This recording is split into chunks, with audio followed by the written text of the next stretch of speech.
Baby, baby.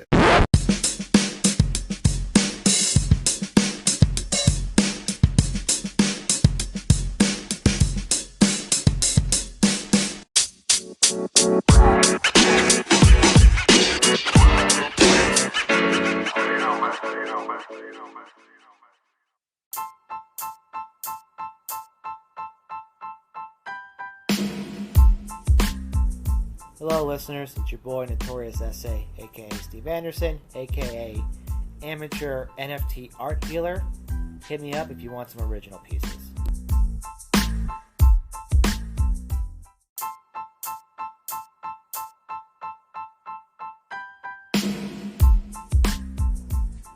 I hope you're all doing well. I took a nice month off from podcasting or writing. April was my birthday month. So thank you to everybody who wished me a happy birthday. Turned the ripe old age of 32. So I'm in my 30s. So as the old saying goes, my life is over.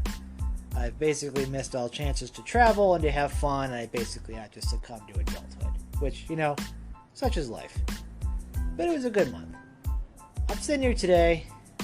The weather's beautiful. I've been outside, got some errands done. Cats are running around, enjoying the open windows. And I was just browsing through YouTube, just kind of looking around, seeing what there was available. And I noticed that CollegeHumor recently had posted a new video, which was interesting because I hadn't seen anything in a while, so I'm glad they were still producing. Now, it was a great video about Reddit, the website. If you're not familiar with it, I would highly check it out on the CollegeHumor YouTube page. And the great thing about YouTube, and also the bad thing about YouTube, is that it really allows you to dive into the ultimate of all rabbit holes, and regardless of what subject you're on. And frankly, with YouTube's age, it's hard to believe now that it's since 2004 it's been around, and millions of videos have been uploaded, and millions have also been deleted, which we'll get to later. But looking at CollegeHumor in particular, I noticed they had been around since roughly 2007. Mind you, the website itself had been up since 1999. And their YouTube channel was, included shortly after YouTube was created. Now, this may sound obscure, but I wanted to kind of talk about a larger point with this because last year, the parent company that owned the website CollegeHumor pulled its funding from the website, effectively shutting it down, meaning that there was only the one person who owned it, and most of the employees and the writers had to be laid off. I wrote about the subject and posted on my LinkedIn page called An Ode to CollegeHumor, in which I talked about the website kind of shutting down, but effectively what it meant for me personally as someone who had spent a large amount of time on the internet and always looked for something fun, trendy, and comedic. CollegeHumor had always been there to provide much-needed comic relief from day-to-day life. Whether it was the actual college humor, as in humor related to attending a university, which we related to, or young adult workforce, or whatever popular cultural trends, or comic books, or video games. The type of thing that someone like me had been involved in my entire existence. It almost felt like it was a website made for someone like me with the kind of humor and interest that not only attracted me, but frankly, millions of people. Their YouTube channel, which still exists, has roughly 14 million subscribers, and that's, with their website being down, and they're still posting content. And I will say, while the CollegeHumor website is down, and if you type in collegehumor.com, it's going to either go to the YouTube page or pull up the search bar. It'll say no text available, and it will take you to the YouTube page. They also have their own streaming service called dropout.tv. I would highly recommend subscribing to that or going to the YouTube page and accessing their member section through there as well, because they do provide really, in my opinion, some of the best content you can find online in terms of its humor and relevance and just general fun, well-being, and something to really just take you out of your current day and provide a little bit of humor in your life. That was kind of the joy of CollegeHumor, and that was kind of the joy of at least in my experience, the early years of what we would call the World Wide Web, or the Internet, or being online. It seems very different now than it was when I was a younger person. And being slightly older now and having a generation of kids grow up after me in which the internet as we know it not only already existed but was on track to become the ever constant presence and useful tool in our lives, it made me think about the brief moment of time when we were all just kind of starting to begin the kind of connections that we see. And you may remember in the very early days, and to give you some context here, CollegeHumor was founded in December of 1999. Now, if you want to think about what the internet was in 1999, you're probably thinking really overvalued tech stocks, pets.com, the beginnings of AOL and Amazon, dial-up internet, eventually leading into cable modems, and the other fun stuff that if you're a technological person, you know what I'm talking about, and if you don't, you probably still remember having a computer room and the sounds of AOL trying to log on through your phone line.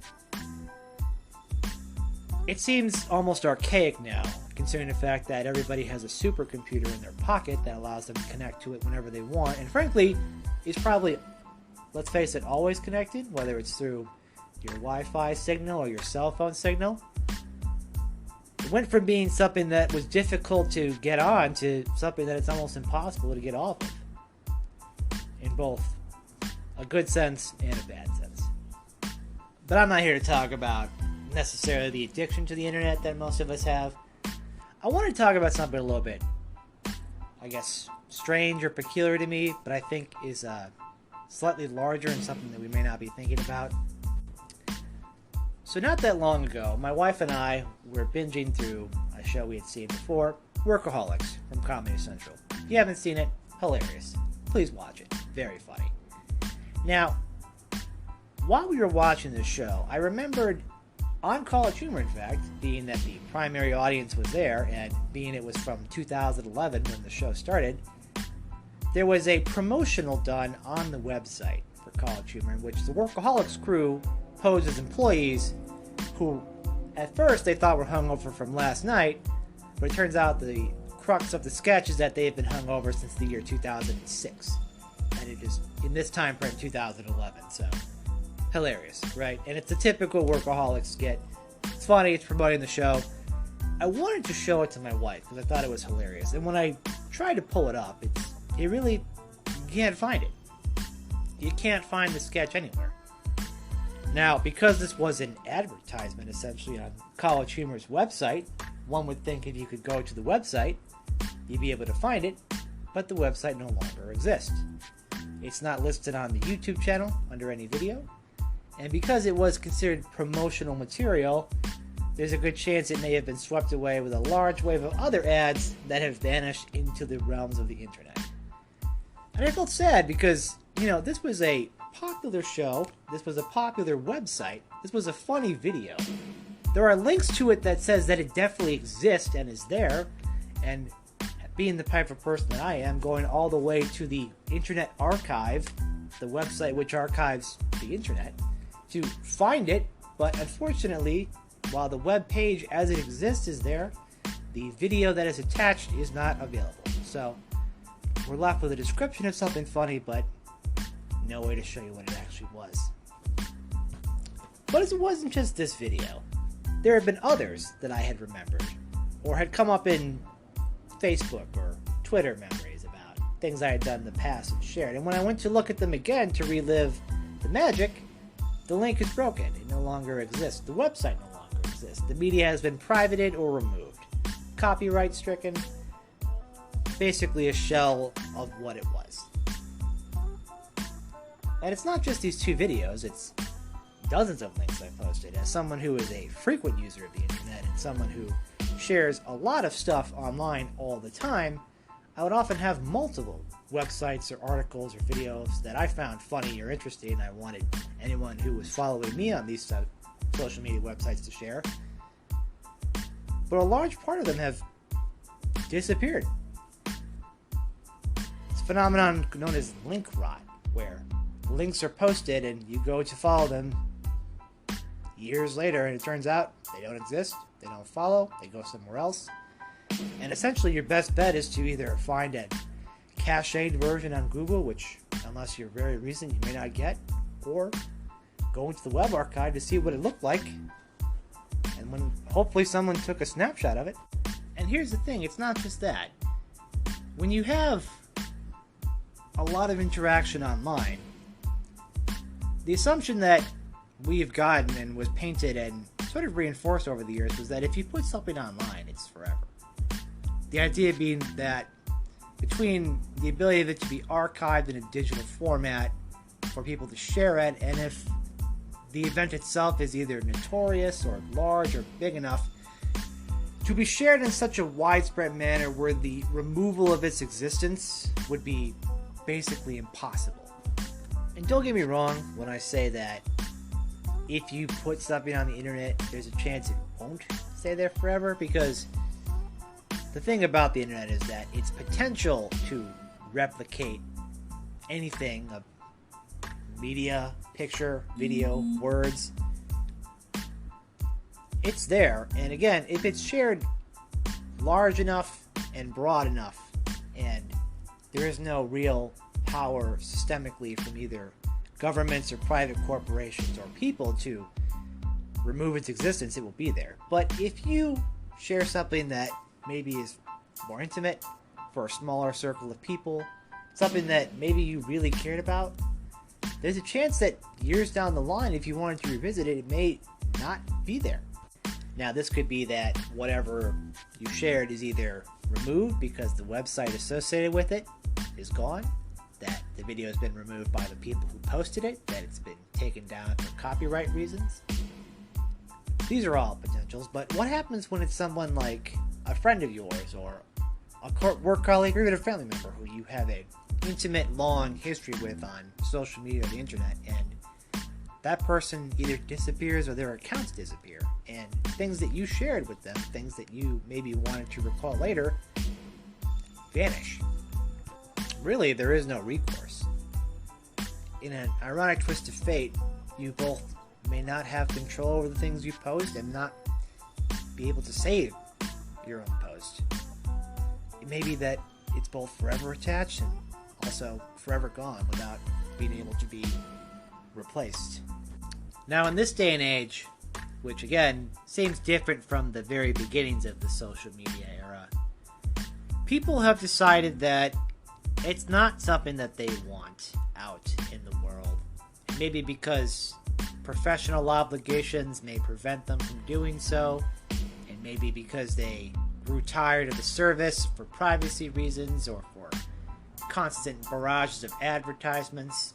Maybe they felt sick from dealing with it all the time, as there are obviously seems to be clear mental health consequences for constant use of the internet and or social media. There's lots of legitimate reasons to not have these things, as there are plenty of legitimate reasons to have them. And there are trade-offs to both. Now, the question here is, if you're going to make the trade-offs, what are you willing to project into the world, and will it be temporary or will it be on a more permanent basis? And are you willing to accept the risk that something that you may not want to be forever linked to the world may be there forever, and things that you may want to have forever may not be there, given that the structure of the internet is on a path of constant change? It's hard to reconcile with both, to be honest, because if anything, it seems that most of the time you're only going to post what you care about or share what you care about. And frankly, websites go down all the time, so why is it such a big deal? Well, to me, it's not really a big deal in a personal sense, in that, yes, a large part of my existence in the social media sphere, and to give you an idea how long I've been around, I tend to think of it as sort of my life in a pre- and post-internet archival form, where, before the internet was largely in existence, the things like the AOL accounts and the AIM accounts, things long disappeared into the darkness that I had no way of saving or possibly hoping to save, based on my young age and lack of technical knowledge. MySpace was definitely the first social media website in which I had a real sensible presence on, along with my core group of friends, to the point where it was a topic of frequent conversation and or drama. If you can recall, having the feature to pick your top friends could result in some severe drama, which sounds so old now that I think about it. And so petty as well. But yes, this MySpace, this large part of our existence, which again, many aspects of it have been screenshotted and shared and constantly sent out over the years to say, oh my god, remember when social media was kind of fun? Remember before the toxic side of humanity began to dominate its aspects and we were able to laugh and share music and videos and customize our pages and really just explore the world and find all sorts of new art and music and comedy and a whole different world out there that you'd be able to access through television or the radio or even the public library. It truly was a real exploratory time for people of my age who used it. And yes, I deleted that because I thought it was no longer cool way back in the 2000s. And then I pegged myself to Facebook and later Twitter. And since 2006 and 2008 respectively, at least a portion, if not a large part of my life has been categorized and archived online. Either in posts about myself, from myself, or posts about me from other people who use the same websites. Now, you can follow me, of course, NotoriousSA Podcast on Facebook, Twitter, Instagram, YouTube, and here on Anchor, and all the other podcast websites. Lots of places to follow, but if you're someone who's been on social media for a long time, and hell, if you've been a user of the internet for a long time, I think we've gotten used to the idea that if we find something, that it will either A, always be there, or B, I will be able to find a way to get it if I can't find it immediately. And that's one of the beauties of the internet, is that having this sort of large general archive of, let's face it, private, government, free speech activity, all kind of mixed together, is nice in terms of seeing how far we come in terms of progress and seeing how the commercialization of the internet has improved its reliability and its connectivity. Let's be honest. I know it's fun to say that the world is worse off with the internet, but the world is infinitely better off with the internet. The internet and computers and this technological boom we're in, you know, for all the faults that it has, I have to say, I think in terms of context of how far we've come in my lifetime. Sure, there are no flying cars and hoverboards and hydrogen-powered everything, but the ability to stay in touch with people, particularly in a year which we were required to stay away from people for health reasons, definitely helped soften the blow of isolation. Now, again, it doesn't substitute for interaction with actual people. You should still see actual people, but in a pandemic, when you can't, without running afoul of the law, thanks Democrats, or the virus, thanks Trump, you have to have these tools around to do business and to entertain yourself, and as long as you're able to manage it responsibly, as in, you know when to walk away, when your eyes start to hurt and your neck starts to creak, to maybe lay down, put it away, go for a walk, get some fresh air, decompress, read a book, take your eyes off of a screen and into something different so that your mind is allowed to kind of take yourself off. Because it's a lot like driving on the hot information highway, as we used to call it.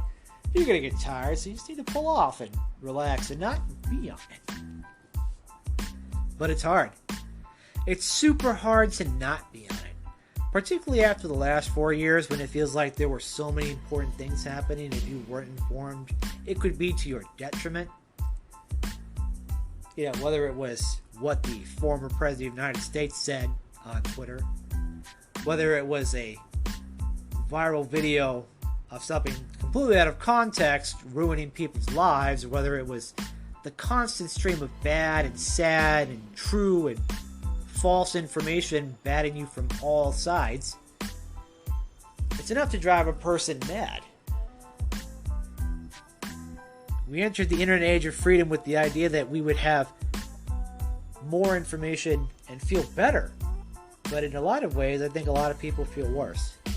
And frankly, I think the fact that most ages are now on the internet, and when they've come on the internet and how they've interacted with it, has greatly affected how they've interacted in the real world.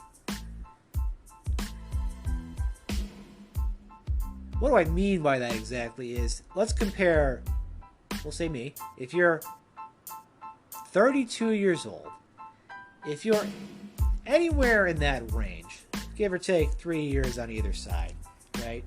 Your experience with the internet is probably a lot like mine. Your family got a computer, they probably had AOL or a similar dial-up service in which you had limited access to the internet, but once you had it, you were able to access a bunch of stuff. Chat rooms, websites, early video websites, sort of a real early Wild West where you could really basically go anywhere and do anything. And of course, this was promoted in businesses and schools, where schools taught you how to use the internet. And the word cyber was thrown in front of everything to make it sound better. Your cyber journalism and your cyber business or whatever.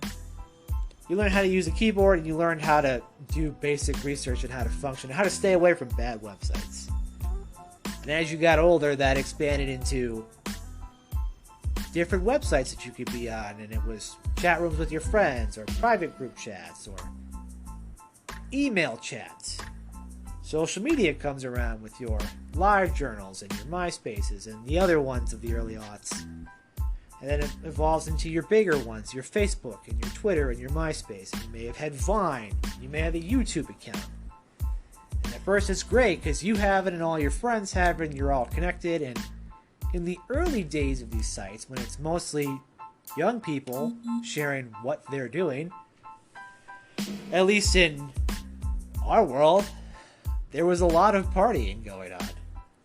A lot. And the idea that we could show each other what we were doing without necessarily having the prying eyes of parents around on a network that frankly was all our own, right? We could show ourselves doing the craziest of things, posting the funniest of links, stuff that was crude and amateur and probably politically incorrect now and probably not above board to do, but the very early days of the exploration of our creativity, I think, really inspired a lot of people that, frankly, may not have had the courage to otherwise act out or speak up. And I think that kind of cascading effect can be seen in today's people who are on YouTube and Instagram and TikTok and all the other people who went from the internet to TV and movies, and the other people who have gone from what we call the internet to all of the new social media where, frankly, I'm out of date. So the cycle continues. You know what? That's a good thing. It's a good thing that people are allowed to express themselves via whatever platform they want. And frankly, for a large percentage of the population that uses it, I think it's not the predominant factor of their lives, but it's definitely something that, at the very best, helps you stay connected and reminds you of good memories and helps you look forward into the future and stay informed. On the bad side, it's QAnon, it's the death threats, it's the constant barrage of spam and misinformation, it's family members blocking each other over political disagreements, heated in the moment. Again, sometimes screenshotted and archived, saved for years to come. It's people diving down rabbit holes of bad information and misinformation and disinformation and bad financial incentives that cause them to fall into traps and prey upon people who are using that curiosity or fear for their own financial gain. It's the darker side of it that I think a lot of us thought we maybe could avoid, but like any human technology, we can't. As the old saying goes, this is why we can't have nice things. Now, there are both good and bad reasons to remove media from the internet in a way that basically minimizes its impact, but in a sense where we could maybe never truly erase large enough scale events or projects or anything of that nature. The fact that some of it is good and will disappear, and the fact that some of it is bad will disappear, may just be the cost of humanity being bad at judging what is good and what is bad. And maybe that because there's so much of it, the idea of trying to archive every single thing that anyone does all day is too much. The human brain, on average, can't remember everything, so trying to remember everything on top of that and trying to have your phone or computer, these fragile devices that can fry and break and lose everything, it's mind-boggling. But here's the thing. If you look at something like, we'll say, CollegeHumor, where if, again, you wanted to find something on there, such as maybe finding a hilarious story I wrote in once about a woman complaining about heavy metal music in my Jimmy John store, the heavy metal music being Maroon 5, or actually a contest I had won in which I made a funny joke and I won a stuffed zombie doll. So, again, big fan of CollegeHumor. Use it a lot. I wouldn't be able to show these to you because they are articles on a website which is no longer in existence. And despite my checking through the archives that have been screenshotted by different people, they're yet to be found. Because again, if something is personal to you, and really maybe only to you and a small group of people, if the thing that you care about is not so big whereas to be shared by everyone around you, and in a complex area such as the digital world where things come and go at the speed of light, you may want to save things that maybe it's an opinion or an editorial you're proud of in a newspaper that was shut down years ago, and maybe you can't find the prints of it and the digital version is bought by some other major conglomerate, or pictures that were taken, or anything that you really care about. If it's not in your own physical hand, the physical media, which we seem to have abandoned so long ago, or, at least in a personal hard drive or disk drive or drive service that you can trust and use, it may truly be gone forever. And maybe the internet has given us this false sense of security about, well, if I truly want to find something, it will always be there. Because the whole idea of the internet being the highway of information and real life mixed hybrid commercialization important aspect of humanity that it is, there's no way things can just totally vanish. There's no way that things can just totally disappear, and it wouldn't be something large enough to affect most of us, right? Well, the next part of this podcast is both a story, one of crime, one of the repercussions of that crime, one of what happens to someone's work when it's all categorized in one place, online. What are the implications of that going forward? And what is the implication for things that we own? That's coming up. Stay tuned.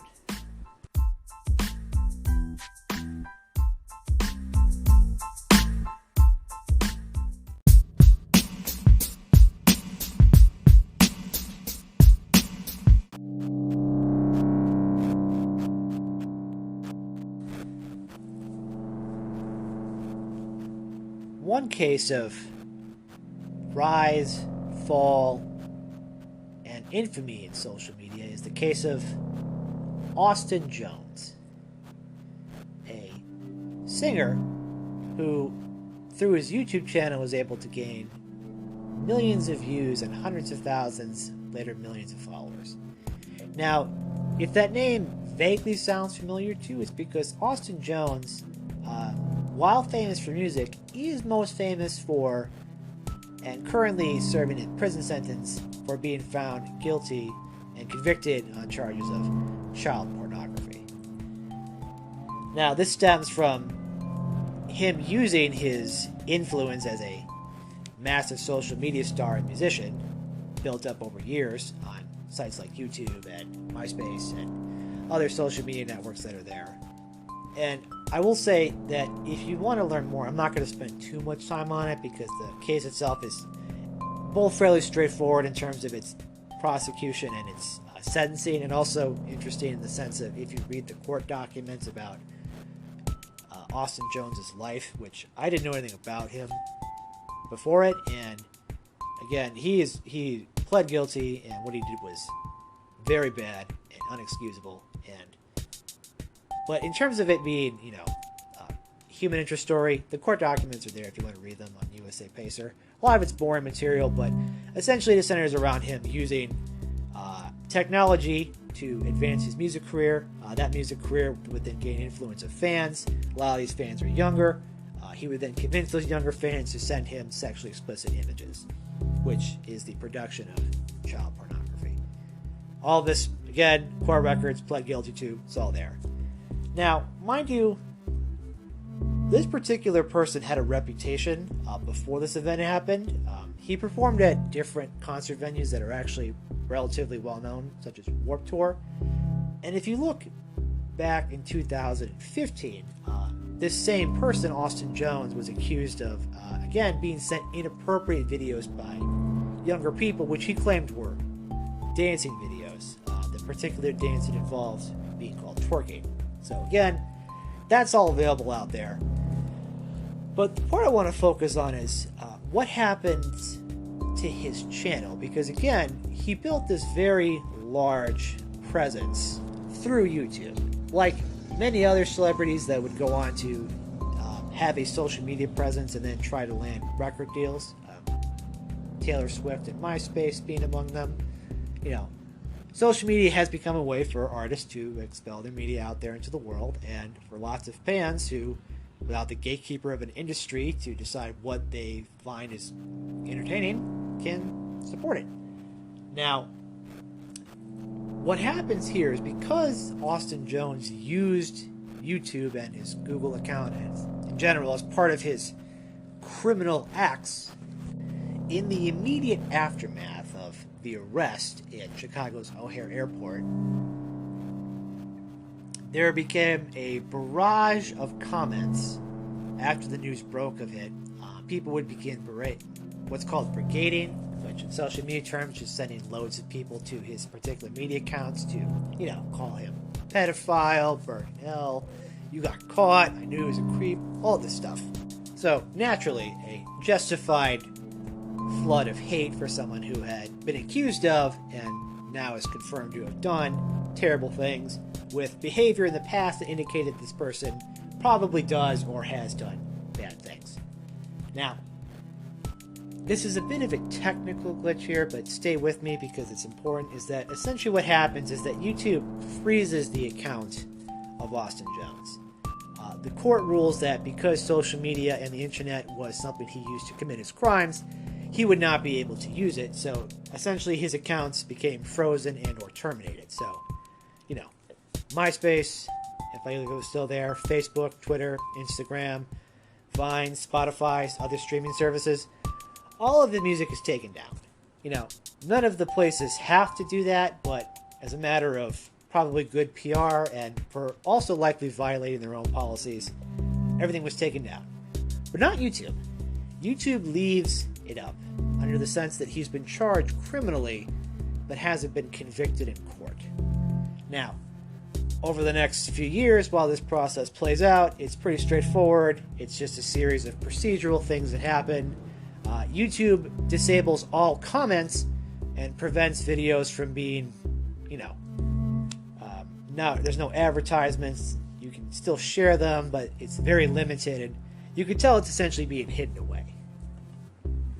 Now, it's a very bold choice to keep this sort of stuff up, to keep the views going on this particular channel and for people to use it, but for the artist to be totally suspended and locked out of it, and also for it to, while being credibly accused of being used as part of a criminal conspiracy, to also stay up while all the other sites had been shut down. So after the trial plays out and Austin Jones pleads guilty and is sentenced to approximately 10 years in prison, there is a bit of a scuffle about people saying what's going to happen to the material on this channel, right? And the primary concern here is that because it was used in the commission of these crimes, all of this music that has been generated in the music videos and his personal videos, all of this is still up. And YouTube initially says they are not going to take it down, and after a major backlash and basically reminding them of their own policies, they then deleted his channel. So millions of subscribers, which at this point had dropped down due to the fact of his negative publicity and people not wanting to be associated with him, the comments being turned off, the views, the videos, all of the work that had been put up on there over the course of 10 years vanishes overnight. And frankly, while you would think that this particular musical artist, who may not have been the most famous of artists but had a relatively large fan base, particularly online, would have a archive of presence to be found, really the music, all the other photos seem to have just vanished. Now, part of this is probably because people, if they had pictures with him, deleted them or removed them. Other pictures of him come from people who've come forward claiming to be victims. Not claiming, but they have screenshots and proof to be victims of his, what turned out to be a pretty consistent pattern of bad behavior. Consistent, sexually inappropriate behavior. And essentially, overnight, a person who, had a career and had success and was a successful musical artist with lots of influence on the web disappears over the course of hours. And now it's almost an afterthought. You can still find mere videos of his most popular songs, but most of Austin Jones' content has basically vanished from the face of the earth. Likely for good reasons, as someone like him who used the internet in what we've all known is the worst possible way, which is to lure the young and the innocent, and to do explicit, unspeakable criminal acts, is truly the worst fear for most people. Most adults, the greatest fear we've always had. And for the work to disappear is not a great loss to anybody, but it sets a precedent that if an artist uses these kind of platforms for this kind of inappropriate activity, or is accused of this kind of activity regardless, that their content shouldn't be on the major streaming sites, whether it's Spotify or YouTube or anything else. So with someone like Austin Jones, who is in this respect of the music industry, a somewhat bit player, who is mostly famous for being online famous, can vanish. But what if it's someone with a much larger presence, a much more culturally ingrained presence? What if it's somebody who we know has been accused of things in the past, and as of this moment hasn't been convicted, but is facing a litany of severe criminal charges? What happens when that musical star is R. Kelly? I'm sure you know who R. Kelly is, and if you're not, R. Kelly is a multi-platinum recording musical artist who is currently facing a list of charges of sexual assault and a whole host of others in different jurisdictions for different crimes across the country. And I'm not a lawyer. I can't speak to the future of the cases. I can only speak to what I've seen in terms of the documentaries that have been made about R. Kelly, the past behavior of R. Kelly, the interviews of R. Kelly, and what the criminal prosecution has said of R. Kelly, both in public and in court filings. And I am not one to make a prediction, and of course, he is innocent until proven guilty in a court of law, legally speaking. But I don't see a way that R. Kelly avoids a criminal prosecution and conviction. And in his defense, in 2008, he was accused of, again, child pornography in what was a shockingly widely distributed and culturally mocked incident of assault of a child, and we basically just wrote it off, and he was acquitted, and we sort of just went on with our lives like that was the end of the story. And as anyone who has seen the documentaries about R. Kelly, read any of the news reports, the court filings, or watched R. Kelly try to defend himself, they probably are aware of the behavior that he honestly never got over and never stopped doing, and is only now in a post-Me Too environment facing true accountability for his actions. His music is still up. His videos are still up. Songs of his are still played on the radio, and while he has fallen out of favor with most music artists and has been dropped, he still has a dedicated fan base, and frankly still manages to make money. And in the traditional weird incentive sense, when an artist sometimes faces bad publicity, their sales go up. R. Kelly apparently had a bit of a sales boost after certain services said they would no longer stream his music, but many others have left it up, and of course music is still being played, artists are still leaving their collaborations up with him, and it's a very different environment than it is with Austin Jones. Now, it's entirely possible that R. Kelly is either acquitted on some charges or convicted on some charges or convicted on all charges. It's also technically possible he could be acquitted on all or most charges, but I very much doubt that's going to be the case.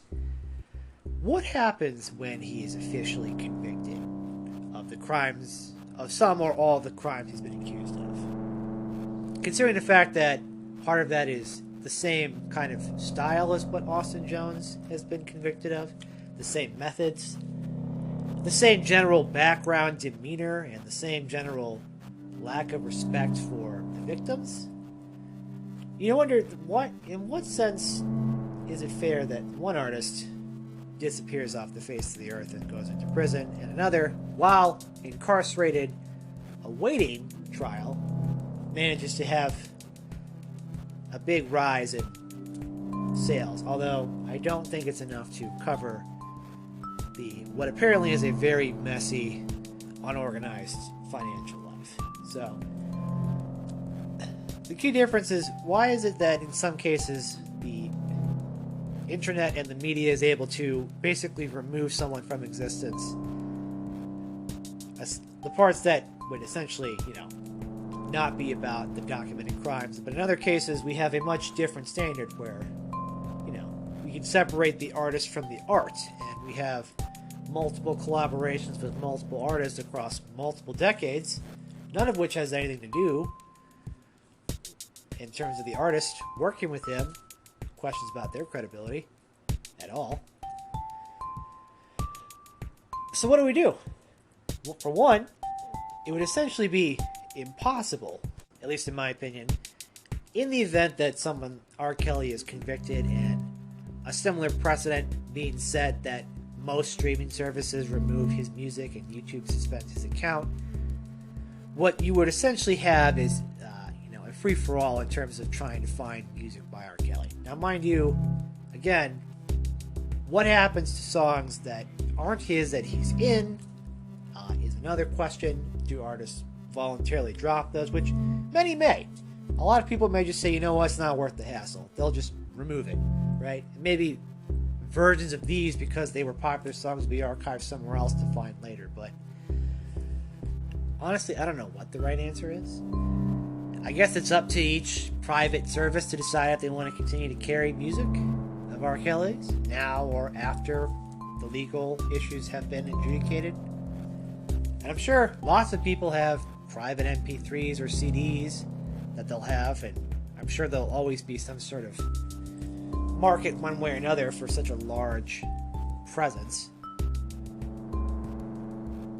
But what happens again? What happens again if it's something on a smaller scale and it's something you relate to, but it vanishes and there really is no record of it and it can't be found? And while we were told that the internet does archive everything and everything is forever, it is both everywhere and can also be nowhere.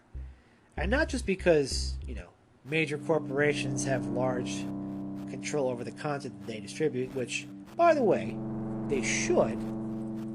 We should not mess with the internet or Section 230. We should not let the government decide how the internet should be regulated on a greater scale than it already is. And I know that's a popular thing for people to say now because people they don't like exist and are allowed to voice their opinions. And you know what? Some of them are biased. Some companies are biased. They're private companies. That's what it's for. This is what the internet is. The internet is literally thousands of private individuals and companies interacting, doing their own thing, making free speech work. And the idea that we're going to have Elizabeth Warren or Josh Hawley decide what's best for you on the internet, I think, is a terrible reaction. But you know what? That's an argument for another day. The larger issue here, and what relates me back to my original theme of college humor, is what happens if material that you've enjoyed that's online, in the online space we live in which you were told it was forever and you could always find it, it may not be there anymore. Whether it's a website you used to frequent, something that you've contributed to, something that there's pictures of you or by you that are on, videos that you made or may have been in, things that you may want credit for, things that you may want to make sure no one else knows exist. What is your recourse to have something like this? Honestly, there's not a lot you can do. And for reasons that are complicated and mixed, the internet is a very wild, complex place, but it's mostly in the sphere of the private sector. And frankly, a large part of the internet is full of links that don't work and dead space and old, outdated material that modern equipment either can't read or can't use. The physical media as well becomes hard to use. You can't find stuff on a floppy disk or even a CD drive. You may have a thumb drive at best. And frankly, that's sort of the way that the digital evolution has gone. It's allowed us to fit a lot more stuff on a lot smaller bits, but it's also made it more, in a sense, fragile, in that if it's been trusted to somebody else, a corporation or a website, that can disappear in the blink of an eye and all of it can be gone, with your best bet hoping that either you or someone else recorded it. That's what you get. Not to mention what happens to art from people that are no longer considered good people. Do we just keep it up? Do we just refuse to use it? Do we separate the art from the artist? Can we just remove it entirely? And again, unless it's in personal, physical, or downloaded form, if it's entirely within the purview of either one service online or multiple services, it can all disappear in the blink of an eye. And for people who have used it for bad, nefarious means, by all means, remove them. Take away the things. They're all private companies. They can do whatever they want. As long as there's public court documents about what happened, I think that's fair enough. But what happens to stuff that you like? You, the person who just existed, frankly, probably spends more time on the internet than maybe you thought you ever would, or realize maybe you do have too much time on, or maybe you've, like me, looked for things that are no longer there and maybe feel sad because you can't find it anywhere else. Well, one piece of advice I have is that if there is something you like, and frankly there's lots of ways to do it, is that you can really save photos through your own device and to a personal cloud as well, and most of that can be done pretty easily and for free. You can also, in the event that you feel that social media is no longer fun or worth your time, you can always download all of the data that they have, and of course, photos, events, things like that of that nature, have it for yourself, and of course just suspend your account, or of course delete it if you feel the need to. But at least you'll have memories and photos of things that you may have forgotten otherwise for your own use for later. A graduation party or a fun time with your friends that maybe you haven't spoken to in a long time and maybe you'll never see again.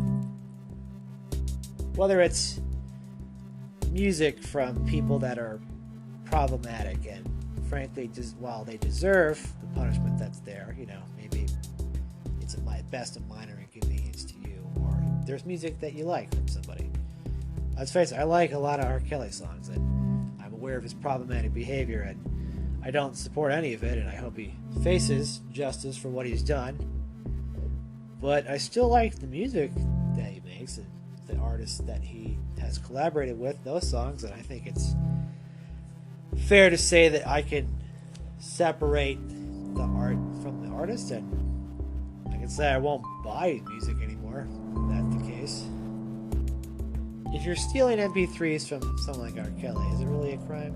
If you're downloading his music illegally? I don't know.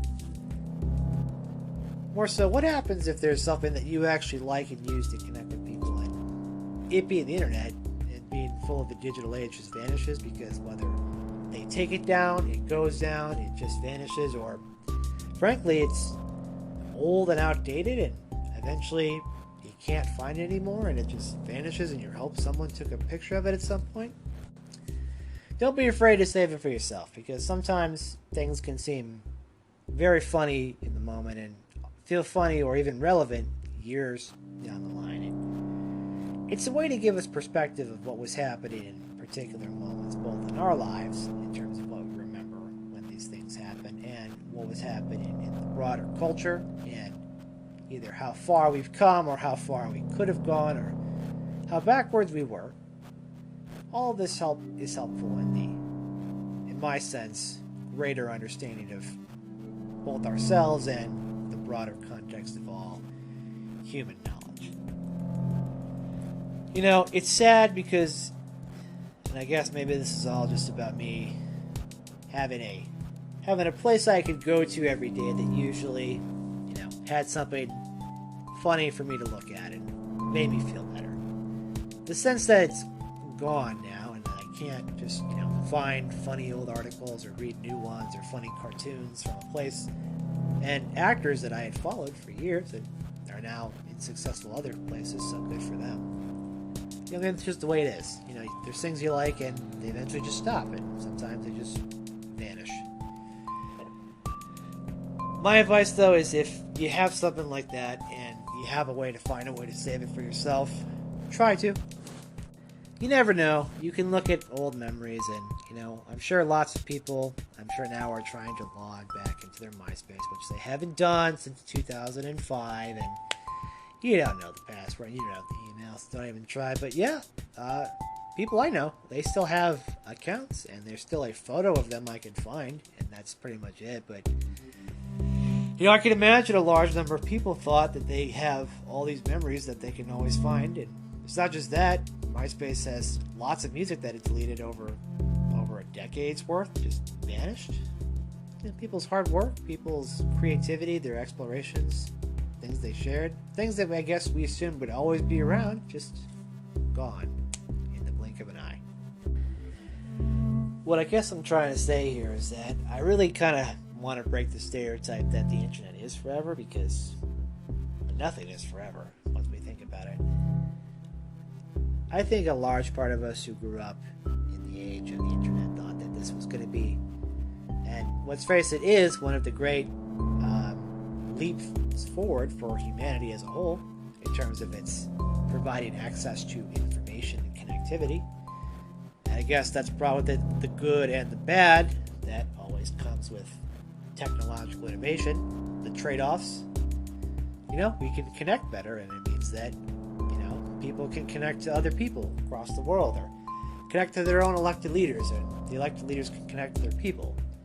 So it means that people can connect to the President of the United States on Twitter, and he can retweet all the nonsense he wants. It means clips of injustice and clips out of context can be shared at the speed of light and it means human emotion can be triggered at any time, any place, anywhere, because everything is recorded on cell phones, traffic cams, body cams, video cams, webcams, TV cameras, streaming cameras. We've essentially begun to document most of our lives all the time. It's almost too much. But what's happening is that if we're going to keep documenting even the most minute of circumstances and all of the times of anger that we've had in our lives, we may not have space for the places that gave us joy. The places that gave us that early sense of connection and friendship with people who we haven't seen in years or we see every day and are able to connect with afterwards. And, the general sense of closeness and bondness that, in a proper context of the internet, I believe, really has been able to help. It does allow us to, at least in the very briefest of sense, catch up with what people are doing based on how often and how comfortable they feel about sharing. And for a lot of people, that seems to be a lot, and for a lot of people, that's never. But it's nice to see on occasion a friend is engaged, or has found a house, or a newfound employment, or post something funny, or post something, retro that I enjoy, or post a memory that I have forgotten long ago. These nice little interactions that help kind of make the internet what at least I think a lot of us thought it was meant to be. It was a place to just connect with people. And sure, we can't replace all human interaction with digital interaction. We tried with the pandemic, and I think we saw what the cost of it was.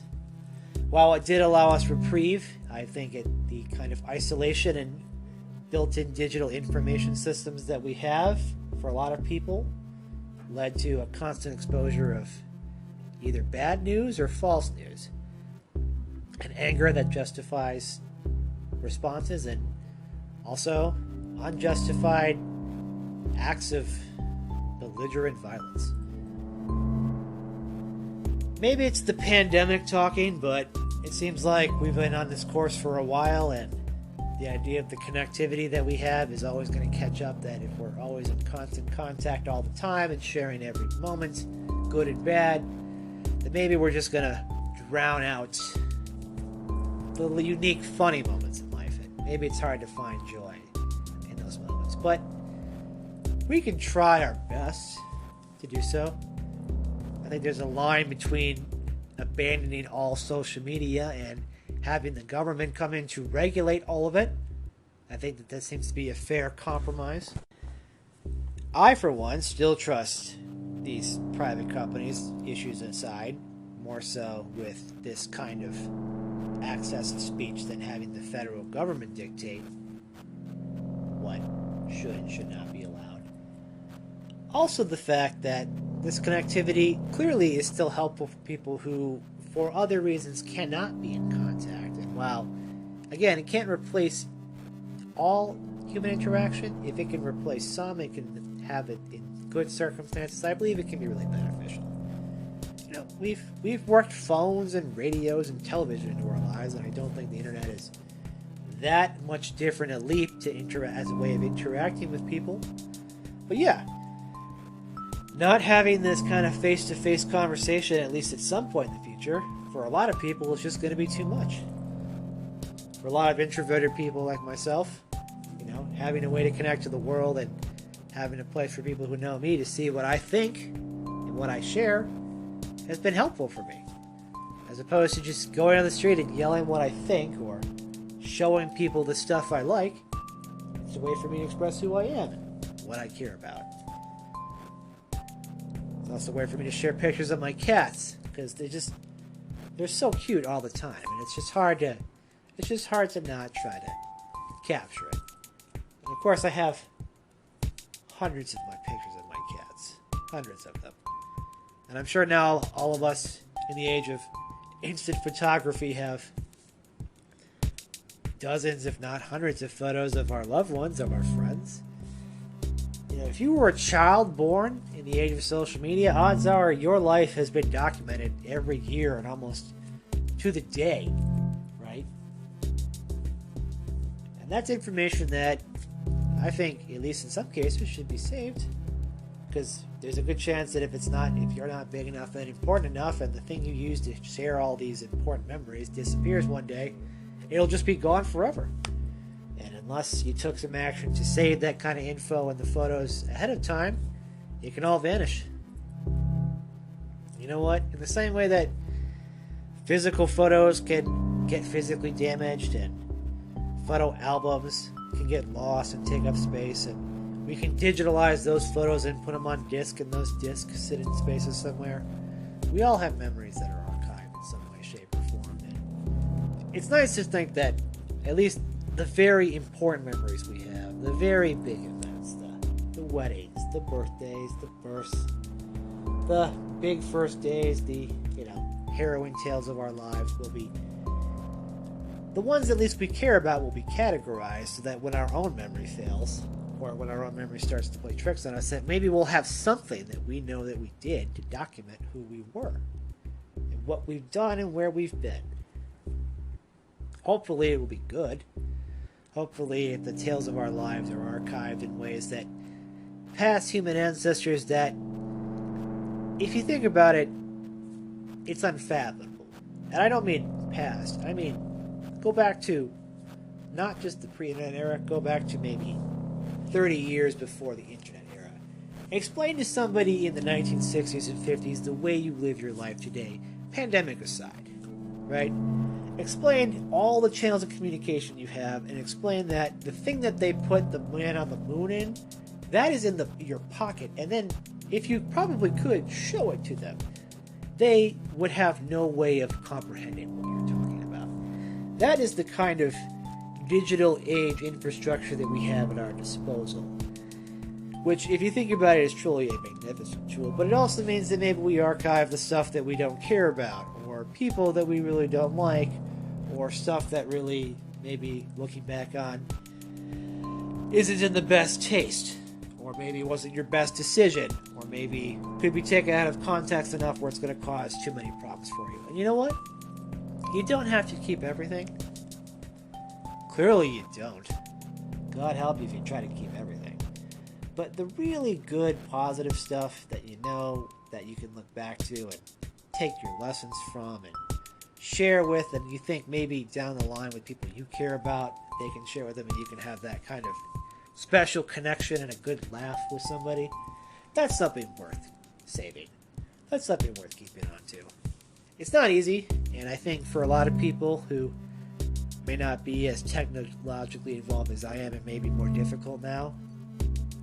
But, with the age of people taking Polaroids again and people being more conscious of their social media consumption and what they can post, maybe there's a way, especially now that we've had this massive increase in digital everything, maybe we can just keep some of the most mundane and less good aspects of our lives documented where appropriate, but maybe just not necessarily archived, but the things that we care about, the things that we want to preserve for the future, the memories, the funny conversations, the joyful interactions, the wonders of intellectual curiosity that come from asking questions, whether it's the insightfulness of early social media networks or, as recently done on John Oliver's show, the more interesting questions on Yahoo Answers, that collective grasp into humanity that we've all been able to ever so fortunately find ourselves in. We live in a precarious time where it seems like for all of human existence, the idea is that we should have as access to as much information or as much channels of information as humanly possible. And from it going from word of mouth to books to pieces of paper to handwritten paper to books printed on a massive scale to voice communications to recorded devices to radio to television to the internet, where the ability to document our entire lives has gone from the collective fever dream of people who never would see, the next generation, as opposed to people who have everything we've ever done documented for our purposes. We can build our own stories if we want, but we can make it done in a way that's both truthful and a side of realistic, a side of the funny jokes that maybe you and only a couple friends get, that the whole world doesn't have to see or know about or care about. Maybe it's just something that no one else truly understands. And an inside joke in public sounds awkward, but to two people it's might be the connection that they're looking for. It'll be interesting to see what happens 10 years from now. I mean, the fact that I'm looking from 2001 to now to see what we've gone from in terms of the personal computers I've gone through, the music devices, the friends, the connections, the multiple networks on multiple devices across time and space, that pictures of me and pictures I have taken, things I've uploaded have been on websites and taken down and moved and archived and shifted and drifted around into the realms of the universe, of the digital era, of which it's too late. Perhaps it's too late for someone like me to ever completely disappear from it and never be part of it. And frankly, I don't know if that's necessarily a bad thing. The idea of having some sort of legacy, the idea of having some sort of agency, the idea of having some sort of archived version of who I was and what I did and what I stood for and what I cared about, and if it's been documented long enough, my evolution over time, to give it proper context, I think is kind of cool. In a very broad sense, I guess.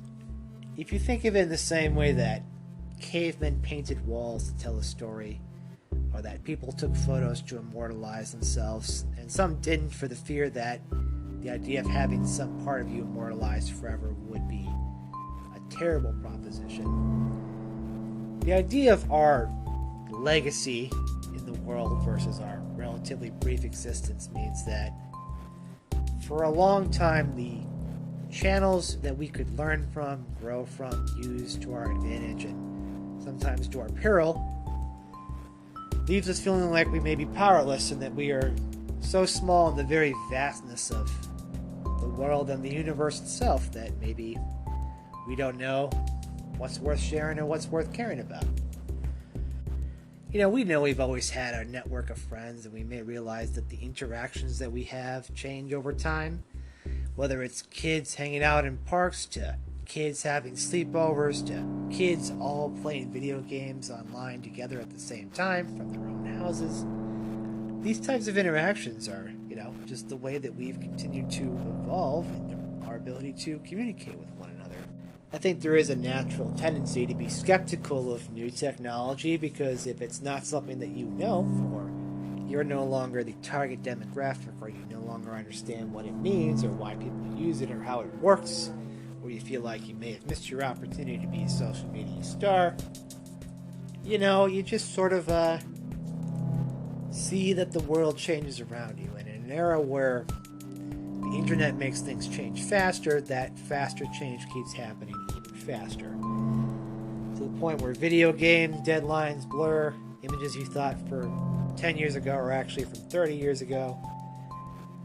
And you wonder, when you're no longer the only person in the room, when it's no longer you and your friends and your immediate friend group, when it's the general public, when it's most people you don't even know, when everyone has become able to access the same channels and everything that they bring with it comes in, and all of the natural disadvantages of such a chaotic environment make people feel overwhelmed, what are we supposed to do?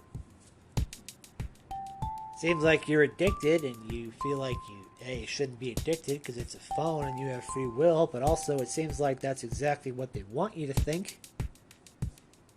Maybe it's a little bit of both. I think a lot of companies get it, right? I think a lot of them maybe realize that in order to keep trying to, if they can't grow, then sustain customers, maybe think that, hey man, giving you the idea for occasional break is nice, and maybe they think about your mental health once in a while. Or the idea that the things that you share will be cared and taken care of, and you'll have a way to archive them and save them if you want to. I think it's going to be hard because a lot of people are going to start realizing that they're going to have to dig into their personal collections and their histories and their online histories and see what's out there and how much of it and how bad does it look and how drunk was I and how many cigarettes am I holding. And, you know, if this was me at a different time in a different place, then do I want it up? Do I need it up? Do I care? In my mind, if you've done enough of your social interactions online, you've probably had enough time to curate and maybe only care about posting certain things. Maybe you do everything, you post everything all the time. Maybe you never use it. The fact is that if you have something there that you care about that really actually matters, not an argument about what Trump did or what Biden has done, but a truly fun, unique connection, you know, seeing your dog as a puppy shared by a family member. Things that really do make you smile, bring you back.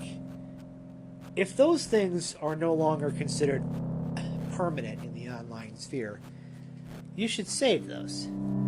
And these companies have usually found ways to make this information or these media available for you to save, and you should.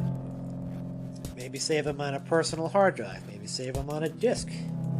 If you have a backup service that you really trust, you think will be there for the long haul, you can do that as well. Because those moments, maybe we could just drown ourselves in bad news so much that maybe when it was nice to just be able to share the fun stuff and the good stuff, and maybe the way we felt when it was more intimate, maybe if we just all kind of treated it in that sense, maybe in the sense that it is definitely more a part of our lives and for the broader world to see now, but maybe we decide which interactions are considered public for the internet and which ones are just between us. If there's things you want to share, the best way to share them is to have them yourself with the people that you care about. Because there is a time where people will want to, try to, or be forced to remove the things that you've built years cultivating. If you've been on these accounts since the aughts or the early 10s, you've had, if you've been an active user, years of photos and posts and your thoughts and your hopes and your tags and your friendships and your cross relationships with people, and of course all the advertising data that has made them so much money in the process. Take a look at it. See how much is there. If you're comfortable with it, go with it. If you gotta make changes, make changes. And if you want to just get rid of it, get rid of it. As long as you're able to keep the things that you care about, and as long as you're able to find a way to save connections, it matters. The idea that maybe that nothing really is forever and that the internet maybe truly ever isn't forever will make us think about the things that we post on there. Maybe give everybody a little bit of more individual autonomy about sharing what's right and documenting the wrongs and keeping the connections alive that help keep us sane. I'm sure in a post-COVID world this may sound too idealistic. Sounds like our initial attempts at going back in aren't honestly going that well, but soon most of us, at least enough of us, will be fully vaccinated to resume what we called normal life not too long ago. But will it be different? Will it be the same? Are our collective memories that short in the hopes that we've outsourced it to the internet? Which, as I'm saying, if it really isn't forever, then what are you deciding to put out and what are you deciding to save? More so, going forward in a post-pandemic society, what are you willing to